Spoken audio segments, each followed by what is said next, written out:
তুই? কি করবি তুই? দেরি হয়ে গেল, স্যারের তো এখনই আসার কথা। বাবা আমাকে একটু সাহায্য করো তো। আমি কোনো হেল্প করতে পারবো না। Sir phone this. G sir, sir আমি দাঁড়িয়ে আছি স্যার, জি আসেন স্যার।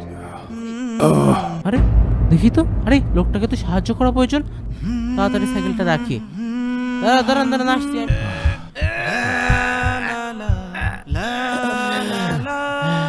দোয়া করি তুমি জীবনে অনেক বড় হও। 2টা বাজে।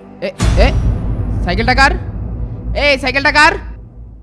সাইকেলটা কে রাখলো? ও ভাই এটা কি হলো? কি হলো মানে? এটা কি তোর বাপের বাইক?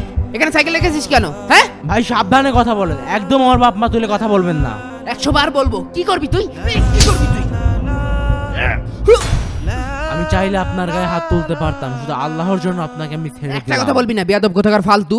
এই ভাই, আপনার সমস্যা কি? তুই কে? তুই এখানে নাক গলাছিস কেন? হ্যাঁ ও আমার বন্ধু, আপনি ওর গায়ে হাত তুলবেন আর আমি নাক গলাবো না? এই তোরা যা তো এখান থেকে, এখন আমার বস আসবে এখানে। শুধু শুধু ঝামেলা করিস না। ঝামেলা আমরা না, ঝামেলা করছেন আপনি।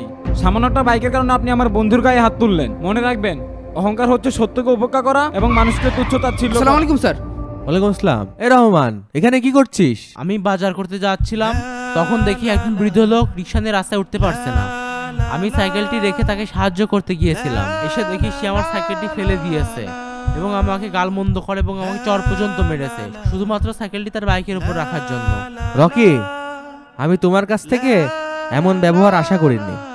আমি যদি চাই এখনই তোমাকে কোম্পানি থেকে বের করে দিতে পারি। তুমি যাদেরকে নিয়ে এরকম মন্তব্য করছো, ওরা যদি চাই তোমার মতো 100টা বাইক কিনে ফেলতে পারে। সরি স্যার, এজন্য কারোর পোশাক দেখে কাউকে বিবেচনা করতে নেই। ভুলে গেছে স্যার, আমাকে মাফ করে দেন স্যার।